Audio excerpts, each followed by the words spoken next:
Welcome back, and the Craig Bottler coach Mona High no longer has a chance to win a schoolboy football title this season after they were disqualified from the Walker Cup. Mona initially qualified for the final with a 5-0 drubbing of Kingston Technical last Friday, but early on Tuesday it was announced that they had used 2 ineligible players. The governing body for high school sports in Jamaica, ISSA, says the players had received red cards in their last quarter-final round Mining Cup contest on December 17 and were therefore ineligible for their next match, the Walker Cup semis. In a release, ISSA also said, the finalists for the Walker Cup are St. Catherine High School and Kingston Technical. Mona High School, who had initially qualified for the final, had to forfeit the semi-finals of the Walker Cup, as it was revealed that they used 2 ineligible players in the game. Leighton, what's your take on this latest development? A failure of everyone involved in this process. I mean, it's ridiculous. I mean, if a player gets a red card, shouldn't there be a record of that? That when they go into the next match, the match officials, ISSA, whoever is involved, the coaches and administration at the school, they know the players who were ineligible, because of the red cards. So why is it that they were able to play the entire match, and only now it was revealed that the school has been sanctioned because of it? It seems to me that nobody seems to know what was going on. The left hand didn't know what the right hand was doing. I blame the school, I blame the coaches, I blame ISSA, and whoever is involved in assembling the information about players who should not be playing because of red cards or other reasons. I think it's a massive failure, and I think it's embarrassing, because this was an opportunity for Mona to have one of those fairy tale seasons where, as a non-traditional powerhouse in football, they'd come through and potentially could have won a trophy. And now it's all ended in disaster because I believe everybody involved let the players down. And I think it's embarrassing, actually. Yeah, and I know you say you're blaming everybody, and rightfully so, because there are checks and balances that should have been done that were not done. Mona High, though, would they feel as if they were had done based on the fact that, okay, obviously coach would have known who he was signing up to play the match. This is, not a secret or whatnot. But the fact that they got through the game, they were able to beat Kingston Technical in the manner in which they did, and then only after to find out, well, we're no longer heading to the finals. Yeah, but again, that's down to the coaching staff as well, because they know more than anybody else. They know which players were not available because of red cards. So why did they choose them?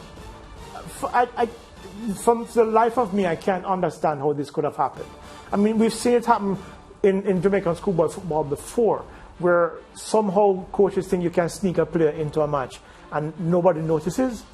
No, it almost seems it happens nowhere else except here, and I think it's embarrassing. And I think the coaching staff at the school should take the brunt of the blame, even though there were failures all around. But they were the ones, they know which players shouldn't be playing, and they still selected them and played them.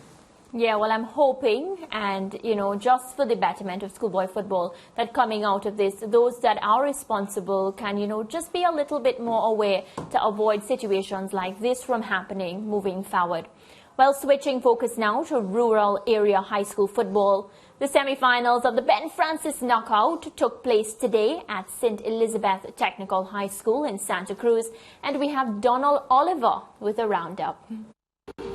Well, guys, I can report to you that it's going to be an Edwin Allen and St. Elizabeth Technical final after the semi-finals were contested this afternoon right here in Santa Cruz at St. Elizabeth Technical High School, and there was quite a bit of action from both these matches.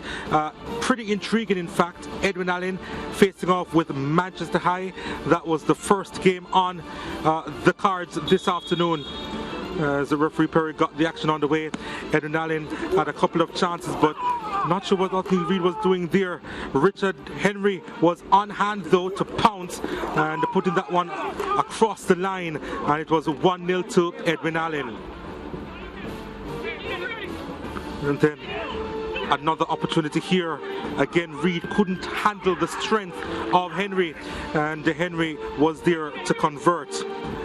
Again, it was difficult for Reed, but I reckon that he should have done better there, the youngster. And Henry, for the second time, scoring and injuring himself in the process, but 2 goals to his name, and he had a really good game. His tally now this season up to 13.